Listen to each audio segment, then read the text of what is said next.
Hi folks, this is Don Meissner with the North Country Fishing Report. You know, I've been telling you about, I really feel strongly that we should always sort of highlight Black Lake. I think it's a gem of our area. And I just talked to Jigger Jim. He was out fishing with his son, and they'd already caught 7 bass this morning.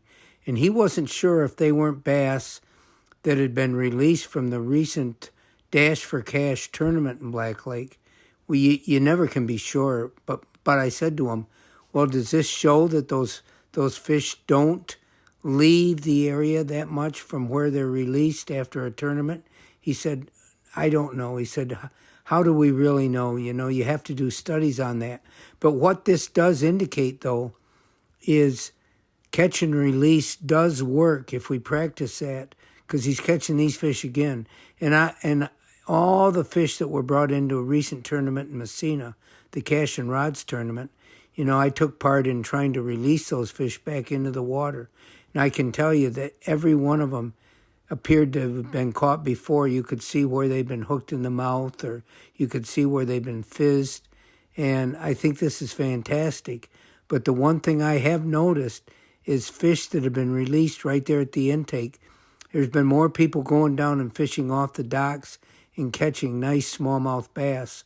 So, you know, the fact that so many bass are brought in from other parts of the river and released right where we are kind of tells us that we're creating a future fishery there that may exceed what we've had before.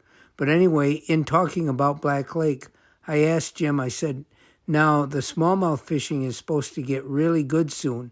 When those smallmouth move into their fall location, where should people go? And he said, well, we always fish the rocks. You look for the rock shoals or the big boulders sticking out of the water. And these are the places that you can catch smallmouth. And Jim's son commented before I got off the phone with him that right now, chatterbaits are working really well. Jigs are working great. So baits that are moved like that seem to work well this time of the year. But I want to tell you that Black Lake won't have hardly any fishermen now as we go forward, just really serious fishermen. And it's a great time for you to go there if you've been thinking about it. But the problem is a lot of the places are going to be shutting down, and it might be difficult to find a place that rents boats. The log cabin rents boats out, and that's where Jigger Jim works, and that's why I get the information from him. He says Ali always rents boats out, but if he closes down, then you won't be able to rent boats there.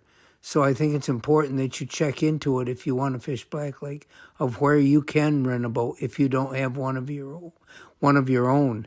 And a lot of us don't. And so this is important to know, I think. But anyway, Black Lake is fantastic. It's a fantastic waterway. And even though it does get a lot of pressure in the summer, it seems like the population has persisted there due to that recent Dash for Cash. There were some really big, and I talked about this last week, there were bass over 6 pounds that were brought into that tournament. Now, we know there's lots of fish in Black Lake, but it's kind of surprising that with the pressure that it gets, that people are able to catch fish over 6 pounds. That's a huge largemouth for our area. Until next time, folks, this is Don Meissner with the North Country Fishing Report.